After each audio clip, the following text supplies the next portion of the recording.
بسم اللہ الرحمن الرحیم۔ سامعین کرام، آپ سن رہے ہیں انسپیکٹر احمد یار خان سیریز کے سلسلے کی ایک اردو کہانی کیا شانتی شکیلا تھی۔ آپ سن رہے ہیں اس سلسلے کی قسط نمبر 1۔ مجھے امید ہے آپ کو میری یہ کاوش پسند آئے گی۔ آپ نے اگر ابھی تک میرا چینل کہانی گھر سبسکرائب نہیں کیا تو ابھی میرے چینل کو سبسکرائب کر کے بیل نوٹیفیکیشن آن کر لیجئے تاکہ آنے والی ہر نئی کہانی کی اطلاع بر وقت آپ تک پہنچ سکے۔ آپ کی اطلاع کے لیے عرض کرتا چلوں کہ اس کہانی کی تمام اقساط بالترتیب سننے کے لیے ڈسکرپشن میں مکمل پلے لسٹ کا لنک موجود ہے۔ سورج طلوع ہو رہا تھا جب میں تھانے کے برآمدے میں داخل ہوا۔ سب سے پہلے میری نظر ایک انسانی کھوپڑی اور چند ہڈیوں پر پڑی جو برآمدے میں میرے دفتر کے سامنے فرش پر پڑی تھیں۔ میرا ہیڈ کانسٹیبل اور 3-4 کانسٹیبل قریب کھڑے ہنس رہے تھے اور ان کے پاس میرے تھانے کے کسی گاؤں کا چوکی دار کھڑا تھا۔ میں نے تمام نمبرداروں، چوکی داروں اور مخبروں کے لیے بڑے سخت احکامات جاری کر رکھے تھے۔ ان احکام کا اثر یہ تھا کہ اس چوکی دار کو کسی ویرانے میں یہ کھوپڑی اور کچھ ہڈیاں پڑی نظر آئیں تو اکٹھی کر کے تھانے میں لے آیا۔ میرا خیال ہے کہ وہ 100 سال پہلے مرے ہوئے کسی انسان کی کھوپڑی تھی۔ میں چوکی دار کا دل توڑنا نہیں چاہتا تھا۔ اسے شاباش دی اور ہیڈ کانسٹیبل سے کہا کہ یہ ہڈیاں پچھلے کمرے میں رکھ دے۔ چوکی دار چلا گیا تو میں نے کانسٹیبلوں سے کہا کہ جاہل کا بچہ معلوم نہیں یہ ہڈیاں کیوں اٹھا لایا ہے، باہر کہیں گڑھا کھود کر انہیں دفن کر دو۔ ملک صاحب، ایک کانسٹیبل نے ہنس کر کہا، آپ ہی نے سب کو کہہ رکھا ہے کہ کہیں کوئی مشکوک چیز، مشکوک انسان، مشکوک واقعہ نظر آئے فوراً تھانے میں اطلاع دی جائے۔ میں وہمی تو نہیں تھا لیکن تھانے میں داخل ہوتے ہی کھوپڑی دیکھ کر میرا دل بیٹھ گیا۔ ہندوؤں کی طرح میں بھی ڈر گیا کہ یہ اچھا شگون نہیں، شاید یہ ہندوؤں کے ساتھ رہنے کا اثر تھا۔ ادھر سے ہیڈ کانسٹیبل کھوپڑی اور ہڈیاں پچھلے کمرے میں رکھ کر واپس آیا۔ ادھر سے ایک گاؤں کا نمبردار جسے مکھیا بھی کہا کرتے تھے تھانے میں داخل ہوا۔ اس کی چال بتا رہی تھی کہ اچھی خبر نہیں لایا۔ خبر واقعی اچھی نہیں تھی۔ اس نے بتایا کہ اس کے گاؤں سے تھوڑی دور ایک ہندو کی لاش پڑی ملی ہے۔ اسے وہ جانتا تھا، وہ میرے شہر کے ایک آڑتی کا بیٹا تھا۔ یہ آڑتی ساہوکارہ بھی کرتا تھا۔ نمبردار نے بتایا کہ مرنے والے کو گزشتہ روز صبح کے وقت ٹٹو پر جاتے دیکھا گیا تھا۔ وہ آگے کسی گاؤں کو جا رہا تھا۔ آج صبح کسی نے اس کی لاش پڑی دیکھی تو اس نے نمبردار کو جا کر بتا دیا۔ میں نے آڑتی کو بلوایا، اس سے اس کے بیٹے کے متعلق پوچھا کہ کہاں ہے۔ اس نے بتایا کہ کل وہ 3 گاؤں سے وصولیوں کے لیے گیا تھا، شام تک اسے واپس آ جانا چاہیے تھا لیکن نہیں آیا۔ گزشتہ رات پہلے پہر بارش برسنے لگی تھی۔ باپ نے خیال ظاہر کیا کہ فلاں گاؤں میں اس کا ایک بھائی یعنی مقتول کا چچا رہتا ہے، بارش کی وجہ سے اس کا بیٹا وہاں رک گیا ہوگا۔ باپ نے کہا کہ اس نے عقل مندی سے کام لیا ہے کہ وہیں رک گیا ہے۔ وصولیوں کی رقم کے ساتھ شام کے وقت اکیلے آنا خطرناک تھا۔ میں نے اسے فوراً نہیں بتایا کہ اس کے بیٹے نے عقل مندی سے کام نہیں لیا اور وہ وصولیوں کی رقم راہزنوں کو دے بیٹھا اور قتل ہو چکا ہے۔ فوری طور پر میرے دماغ میں یہی آئی تھی کہ آڑتی کا بیٹا 3 گاؤں سے وصولی کر کے شام کے بعد واپس آ رہا ہوگا کہ راہزنوں کے ہاتھ چڑھ گیا۔ اس نے خاموشی سے رقم ان کے حوالے کرنے کے بجائے مقابلہ کرنے کی کوشش کی ہوگی، ورنہ راہزن قتل سے عموماً گریز کیا کرتے تھے۔ یہ بھی ممکن تھا کہ اس کے کسی مقروض نے ہی اس سے رقم چھین کر اسے مار ڈالا ہو۔ ہندو ساہوکاروں کا رویہ سود خور پٹھانوں جیسا ہوتا ہے۔ حاجت مند لوگ ان سے سود پر قرض لیا کرتے تھے۔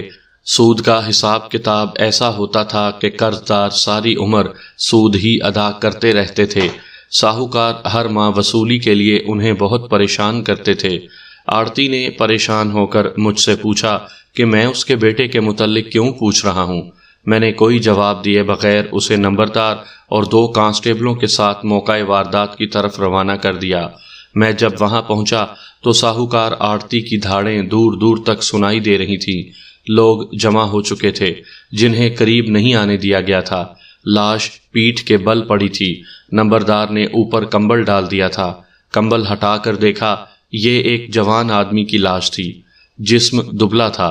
میں نے سب سے پہلے جامع تلاشی لی۔ اس نے کرتا پہن رکھا تھا جس کی ایک ہی جیب تھی، یہ پہلو میں تھی، اس میں سے 5-6 روپے اور کچھ آنے نکلے۔ اس کے باپ نے بتایا کہ اس کے پاس روپیوں کی تھیلی ہونی چاہیے تھی، جسے ہم پنجابی میں گتھی کہتے ہیں۔ اس زمانے میں نوٹ کم اور روپے کے سکے زیادہ ہوتے تھے، اس لیے رقم تھیلیوں میں اٹھائی جاتی تھی۔ لاش کے ساتھ یا ارد گرد کوئی تھیلی نہیں تھی۔ باپ نے بتایا کہ وہ ٹٹو پر گیا تھا جو کرائے پر لیا گیا تھا، وہاں ٹٹو بھی نہیں تھا۔ میری نگاہ میں یہ راہزنی کی واردات تھی۔ میں نے لاش پر ضربات کا معائنہ کیا، کپڑوں پر کہیں بھی خون نہیں تھا، اس کا سر مڑا ہوا تھا، وہاں بھی کچھ زخم یا چوٹ کا نشان نظر نہیں آیا۔ لاش کا منہ جس طرح کھلا ہوا تھا اس سے موت کا باعث معلوم ہوتا تھا۔ میں نے گردن دیکھی، سامنے والے حصے پر صاف نشان تھے جو واضح کرتے تھے کہ گلا ہاتھوں سے دبا دیا گیا ہے۔ کسی لاش کے گرد یہ نشان ہوں تو جسم پر زخم یا ضرب کے نشان عموماً نہیں ہوتے۔ گلا اسی صورت میں دبایا جاتا ہے جہاں قاتل کے پاس ہتھیار نہ ہو یا وہ خون کے چھینٹوں سے بچنے کے لیے ہتھیار استعمال نہ کرنا چاہتا ہو۔ بہرحال یہ دیکھنا ڈاکٹر کا کام تھا کہ جسم پر کوئی ضرب یا زخم ہے یا نہیں اور موت کا باعث کیا ہے۔ میں نے تفتیش کی بنیاد باندھنے کے لیے معائنہ کر لیا تھا۔ آگے میرے لیے سب سے بڑی مشکل یہ پیدا ہو گئی تھی کہ رات 9 بجے کے لگ بھگ می برسا تھا جس نے پاؤں کا ایک بھی نشان رہنے نہیں دیا۔ اگر وہاں تک مقتول ٹٹو پر سوار تھا تو ٹٹو کا بھی کوئی کھرا نہیں تھا۔ کھوجی میری کوئی مدد نہیں کر سکتا تھا۔ بارش نے زمین سے ساری شہادت دھو ڈالی تھی۔ بارش سے یہ فائدہ ضرور ہوا کہ کوئی درندہ باہر نہیں نکلا، ورنہ لاش پہچاننے کے قابل بھی نہ رہتی۔ میں نے اب لاش کو اس امید کے ساتھ غور سے دیکھنا شروع کیا کہ قاتل کی کوئی نشانی مل جائے گی۔ عام طور پر یوں ہوتا ہے کہ قاتل موقع واردات پر کوئی ایسی نشانی چھوڑ جاتا ہے جو سراغ رسانی میں مدد دیتی ہے۔ اس کے لیے غیر معمولی طور پر تیز نظر کی ضرورت ہوتی ہے۔ بعض نشانیاں ایسی ہوتی ہیں جن پر نظر کم ہی پڑتی ہے۔ میں نے لاش کے ارد گرد کچھ دور تک دیکھا، کچھ نہ ملا۔ اس کے بعد کپڑوں کو دیکھا، ہاتھ دیکھے، انگلیاں اور ناخن دیکھے۔ جب میں نے اس کے بائیں ہاتھ کو ہاتھ میں لیا تو ایک چیز مل گئی۔ یہ اس کی انگوٹھی میں پھنسے ہوئے 3 بال تھے۔ ایک بال کم و بیش 1 فٹ لمبا تھا، دوسرا اس سے 2-3 انچ کم اور تیسرا اس سے بھی کم لمبا تھا۔ یہ بال بلا شک و شبہ کسی عورت کے تھے۔ اس کی انگوٹھی اوپر سے کشتی نما تھی۔ یہ فیشن انہی دنوں شروع ہوا تھا۔ شادی کی انگوٹھیاں اسی شکل کی بنتی تھیں۔ یہ فیشن زنانہ تھا، لیکن مردوں نے بھی ایسی انگوٹھیاں پہن لی تھیں۔ مقتول کی شادی 2 سال پہلے ہوئی تھی۔ اس کے باپ نے بتایا تھا کہ یہ اس کی شادی کی انگوٹھی تھی۔ کشتی نما حصے میں جالی سی بنی ہوئی تھی جس میں سے ایک تار ٹوٹ گیا تھا۔ بال اس تار نے پکڑ رکھے تھے۔ مجھے یہ خیال بھی آیا کہ یہ بال کسی سکھ کے بھی ہو سکتے ہیں۔ راہزن سکھ ہوگا۔ اس نے مقتول کا گلا دبایا تو مقتول نے اس کے بال پکڑ لیے ہوں گے، لیکن میں نے اپنے اس خیال کو قبول نہیں کیا۔ ایک اس لیے کہ سکھ بال کھلے نہیں رکھتے، پگڑی کس کر باندھتے ہیں۔ دوسرا اس لیے کہ اس علاقے میں کوئی سکھ راہزن میرے ریکارڈ پر نہیں تھا۔ یہ بال باریک تھے، عورت کے ہی ہو سکتے تھے۔ مجھے بہرحال 100% یقین تھا کہ یہ عورت کے بال ہیں۔ انگوٹھی کو دیکھ کر ہی مجھے خیال آیا کہ راہزنوں کو سونے کی یہ انگوٹھی نظر نہیں آئی اور انہوں نے لاش کی جیب بھی نہیں دیکھی۔ جیب میں بھی کچھ رقم تھی۔ میں نے اس کی وجہ یہ سوچی کہ انہیں روپوں کی تھیلی مل گئی تھی، اس لیے انہوں نے کسی اور طرف دھیان نہ دیا۔ لاش پوسٹ مارٹم کے لیے بھجوا دی اور بال لپیٹ کر جیب میں رکھ لیے۔ میں نے نمبردار کو پرے لے جا کر مخبری کے متعلق ضروری ہدایات دیں اور واپسی کے دوران سوچتا رہا۔ لاش قصبے سے 1.5-2 میل دور سے ملی تھی۔ یہ شہر دراصل قصبہ تھا۔ مجھے بار بار یہ خیال آتا تھا کہ یہ راہزنی کی واردات نہیں، راہزن گلا نہیں دبایا کرتے تھے۔ یہ سوچ بھی آئی کہ مقتول ہندو تھا، بلکہ ہندو بنیا، جس سے اس دلیری کی توقع نہیں رکھی جا سکتی کہ اس نے راہزن یا راہزنوں کا مقابلہ کیا ہوگا۔ اس زمانے کے راہزن اور ڈاکو ایسے تھے کہ لوگ ان کے نام سے ہی ڈر جاتے تھے۔ بال عورت کے تھے اور عورت راہزن نہیں ہو سکتی تھی۔ مقتول کا باپ میرے پاس چلا آ رہا تھا۔ میں نے اس سے پوچھا کہ اس کا بیٹا کتنا کچھ دلیر تھا۔ اس نے بتایا کہ خاص طور پر تو دلیر نہیں تھا، کاروبار میں تیز تھا۔ پھر میں نے اس کے چال چلن کے متعلق پوچھا۔ باپ نے جواب دیا کہ مقتول شادی شدہ تھا، اس میں کوئی بری عادت نہیں تھی، اس کی کسی کے ساتھ دوستی بھی نہیں تھی اور دشمنی بھی نہیں تھی۔ میں باپ سے امید نہیں رکھ سکتا تھا کہ وہ کہتا کہ اس کے بیٹے کا چال چلن ٹھیک نہیں تھا۔ میں نے پوچھا کہ مسلمانوں کے ساتھ اس کی دوستی تھی؟ باپ نے جواب دیا کہ مسلمانوں کے تو وہ سائے سے بھی دور بھاگتا تھا۔ پوسٹ مارٹم کا انتظام شہر میں ہی تھا۔ میں تھانے میں داخل ہوا تو دن کا تیسرا پہر گزر رہا تھا۔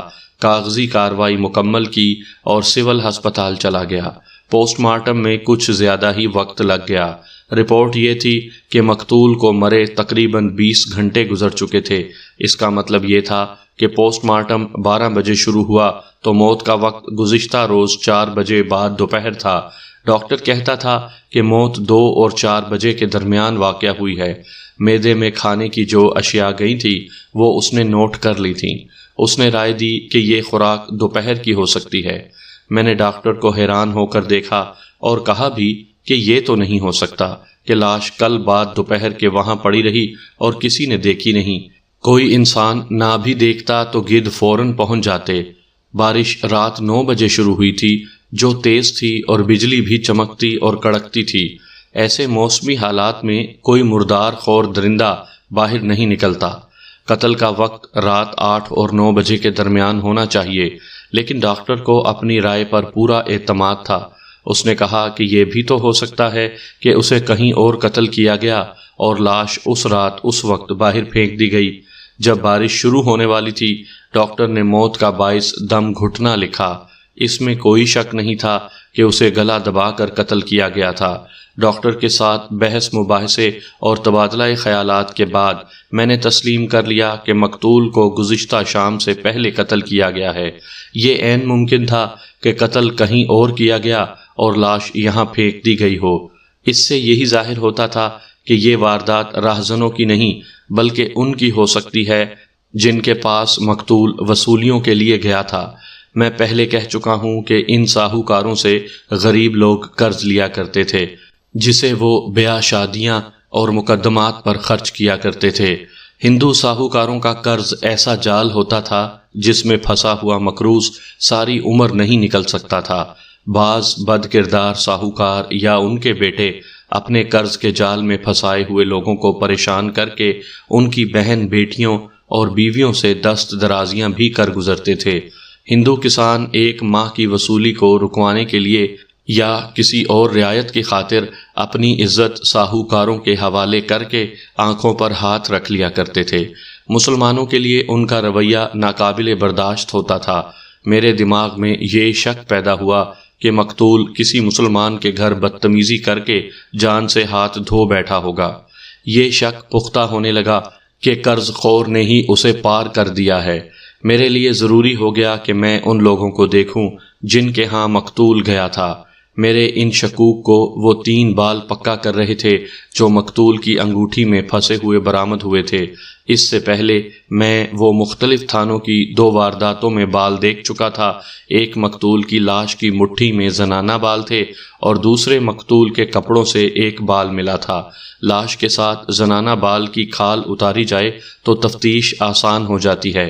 کم از کم یہ یقین ہو جاتا ہے کہ قاتل عورت ہے یا عورت ساتھ تھی۔ اس واردات میں بھی بال تھے جو کچھ ایسی ہی کہانی سنا رہے تھے کہ مقتول نے کسی عورت پر ہاتھ ڈالا ہے اور اسی عورت کے ہاتھوں یا اس عورت کے کسی بھائی یا خاوند کے ہاتھوں مارا گیا ہے۔ روپیوں والی تھیلی کا لاپتہ ہونا قدرتی بات تھی۔ ضروری نہیں تھا کہ اسے کسی نے اسی تھیلی کی خاطر ہی قتل کیا ہو۔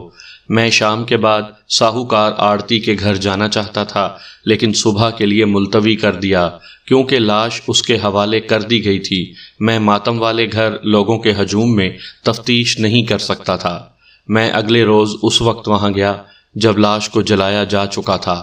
گھر میں اس کے باپ کے علاوہ ماں تھی، ایک بڑا بھائی، ایک چھوٹا بھائی، مقتول کی بیوی اور ایک بچہ اور ایک جوان لڑکی تھی جس کے متعلق بتایا گیا کہ مقتول کی غیر شادی شدہ بہن ہے۔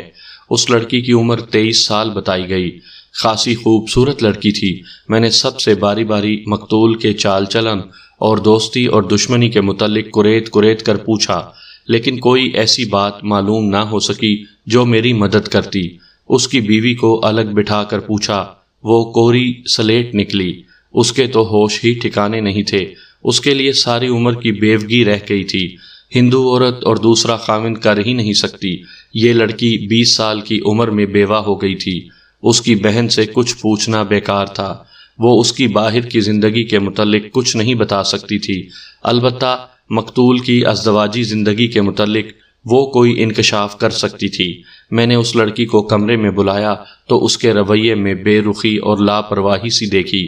اس کا جوان بھائی مر گیا تھا، مگر اپنی ماں کی طرح یا اپنی بھابھی کی طرح وہ رو نہیں رہی تھی۔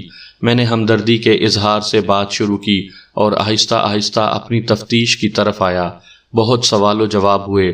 اس نے کہا کہ گاؤں میں جاتا رہتا تھا، کسی کو چھیڑ بیٹھا ہوگا۔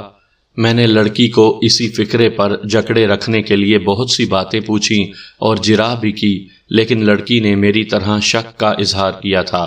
میں نے یہ محسوس کیا کہ یہ لڑکی اپنے کنبے سے مختلف ہے۔ میں نے اس سے ایک ذاتی سا سوال پوچھا کہ وہ اتنی بڑی ہو گئی ہے، اس کی ابھی تک شادی کیوں نہیں ہوئی؟ اس علاقے کے ہندو 14-15 سال کی عمر میں لڑکیوں کو بیاہ دیا کرتے تھے۔ اس کی عمر 23 سال ہو چکی تھی۔ بہرحال یہ اس گھرانے اور اس لڑکی کے ذاتی معاملات تھے۔ میرے دماغ پر واردات کی تفتیش سوار تھی۔ اس لڑکی کا ذکر اس لیے کر دیا ہے کہ یہ مجھے اپنے گھرانے کے تمام افراد سے مختلف لگتی تھی۔ میں نے مقتول کے باپ سے کہا کہ وہ کل صبح ٹٹو یا گھوڑے کا انتظام کر کے صبح سویرے تھانے پہنچ جائے۔ اسے ان گھروں تک لے جانا تھا جہاں مقتول وصولیوں کے لیے گیا تھا۔ یہ ذرا لمبا سفر تھا، 3 مختلف گاؤں تھے، شہر سے 2 سے 4 میل تک دور تھے، ان کا آپس میں بھی 2-2 میل کا فاصلہ تھا۔ مقتول کے باپ کو معلوم تھا کہ مقتول کو کہاں کہاں جانا تھا۔ اگلی صبح میرا قافلہ دیہات کی طرف چل پڑا۔ ہم سب سے پہلے قریبی گاؤں میں گئے، وہاں مقتول کو 2 گھروں میں جانا تھا۔ میں باری باری دونوں گھروں میں گیا۔ مقتول ان سے وصولیاں کر کے چلا گیا تھا۔ مجھے اچھی طرح یاد نہیں رہا کہ کہاں سے اس نے کتنی رقم وصول کی تھی، مجموعی طور پر 400 کے قریب تھی۔ میں نے دونوں گھروں کے تمام افراد کو اچھی طرح ٹھونک بجا کر دیکھا۔ ایک گھر میں ایک جوان بیوی تھی۔ میں نے اپنے انداز سے یہ معلوم کرنے کی کوشش کی کہ مقتول نے اس پر دست درازی تو نہیں کی تھی۔ مجھے کوئی ایسا اشارہ نہ ملا جس سے میرا یہ شک پختہ ہوتا، بلکہ شک اس طرح رفع ہو گیا کہ گاؤں کے کچھ لوگوں سے پوچھنے پر مجھے بتایا گیا کہ مقتول دونوں گھروں کے اندر نہیں گیا، باہر کھڑے کھڑے اسے رقم مل گئی تھی اور وہ ٹٹو پر سوار ہو کر چلا گیا تھا۔ اسے چائے پانی کے لیے رکنے کو کہا گیا تھا۔ وہ یہ کہہ کر چل پڑا تھا کہ فلاں فلاں گاؤں میں بھی جانا ہے اور شام سے پہلے گھر پہنچنا ضروری ہے۔ وہاں سے ہم دوسرے گاؤں گئے، وہاں بھی 2 گھر تھے جہاں سے اسے وصولیاں کرنی تھی۔ دونوں گھروں سے پتہ چلا کہ مقتول وہاں گیا ہی نہیں۔ اس سے مجھے کچھ شک ہوا۔ میں نے گہری تفتیش شروع کر دی۔ گاؤں سے بھی معلوم کروایا، وہ واقعی وہاں نہیں گیا تھا۔ اسے جن کے پاس جانا تھا انہوں نے اس کے باپ سے کہا کہ رقم لے جائے۔ یہ چھوٹا سا گاؤں تھا، باہر کے کسی آدمی کا وہاں جانا چھپ نہیں سکتا تھا۔ وہاں سے چلنے لگے تو ایک آدمی نے بتایا کہ وہ شہر سے آ رہا تھا، اس نے مقتول کو فلاں گاؤں کی طرف جاتے دیکھا تھا، وہ ٹٹو پر سوار تھا۔ اس سے یہ پتہ چل گیا کہ وہ ادھر آیا ہی نہیں۔ وہ جس گاؤں کی طرف جاتا دیکھا گیا تھا وہ ذرا بڑا گاؤں تھا۔ مقتول کے باپ نے بتایا کہ اس گاؤں میں اس کا ایک بھائی رہتا ہے، اس کی ایک بیٹی جوان ہے جس کے ساتھ مقتول کی بہن کی بہت محبت تھی۔ وہ اکثر اس گاؤں میں آتی ہے اور کبھی کبھی رات کو بھی وہیں رہتی ہے۔ مقتول جب بھی ادھر آتا ہے اپنے چچا کے گھر ضرور جاتا ہے۔ ہم اس گاؤں کی طرف روانہ ہو گئے۔ فاصلہ کوئی 3 میل تھا۔ اس سے کچھ الگ ہٹ کر ایک بڑی ہی خوبصورت جگہ تھی جسے سارے علاقے کے لوگ باغیچہ کہتے تھے۔ یہ ایک مسلمان کی جاگیر تھی۔ اس نے وہاں باغ بنا رکھا تھا، سبزیوں کا باغ بھی تھا اور ارد گرد دور دور تک کھیتیاں اسی کی ملکیت تھیں۔ مالک شہر میں رہتا تھا۔ یہ انگریزوں کی عطا کی ہوئی زمین تھی۔ اس کے آباء و اجداد نے انگریزوں کی بہت خدمت کی تھی۔ خاندان کے 2-3 آدمی کسی زمانے میں فوج میں تھے جو پہلی جنگ عظیم میں لڑتے تھے۔ موجودہ مالک بھی انگریزوں کا زر خرید غلام تھا ان کی خوشنودی کے لیے دین اور ایمان سے دستبردار ہو جایا کرتا تھا، مسلمانوں کے خلاف مخبری کرنے سے بھی گریز نہیں کرتا تھا۔ اس کا ایک مکان شہر میں تھا اور ایک اس زمانے کی نئی طرز کا مکان باغیچے میں یعنی زمینوں پر تھا۔ یہ مکان انگریزوں کی خاطر و مدارات کے لیے بنایا گیا تھا۔ کبھی کبھی کوئی انگریزی شکاری ادھر آتا تھا تو یہ جاگیردار اسے اس مکان میں ٹھہراتا تھا، اس کے لیے شراب اور کباب کا اہتمام کرتا تھا۔ وہاں سے کچھ دور آگے مرغابی اور چیتل کا بہت شکار تھا۔ باغیچے کے مکان میں باقاعدہ رہائش کسی کی نہیں تھی۔ مالک کا بیٹا وہاں آتا جاتا رہتا اور ضرورت پڑے تو کچھ دن وہیں رہتا تھا۔ یہ بیٹا جوان تھا، میں اس کا نام ظاہر نہیں کروں گا، آپ اسے زاہد کہہ لیں۔ اس کے ساتھ میری اچھی جان پہچان تھی، زندہ دل آدمی تھا۔ ابھی اس کی شادی نہیں ہوئی تھی، عمر 25-26 سال ہو چکی تھی۔ جہاں تک میں اسے جانتا تھا وہ باپ سے بلکہ آباء و اجداد سے کچھ مختلف تھا۔ اس میں مسلمانوں والے وصف نظر آتے تھے، تاہم میں اسے پکا مسلمان نہیں سمجھتا تھا۔ دولت اور جاگیر تو مذہب اور اخلاق کی کوئی پرواہ نہیں کیا کرتا۔ زاہد کی ذاتی زندگی کے متعلق میں زیادہ نہیں جانتا تھا۔ وہ بڑے اچھے جسم والا خوب روح جوان تھا، گھوڑا سواری اور نیزہ بازی میں مشہور تھا۔ اس کی ذاتی زندگی قابل تعریف ہو ہی نہیں سکتی تھی۔ جس کی جاگیر پر غریب مزارے اور ان کی بیٹیاں مزدوری کریں اور ان میں کچھ جوان اور خوبصورت ہوں، اس جاگیر کی دیکھ بھال زاہد کے سپرد تھی۔ باپ انگریزوں کی خوشنودی کا فرض نبھا رہا تھا۔ یہ باغیچہ ایک تو بنایا ہی خوبصورت گیا تھا اور زیادہ تر حسن اسے قدرت نے دیا تھا۔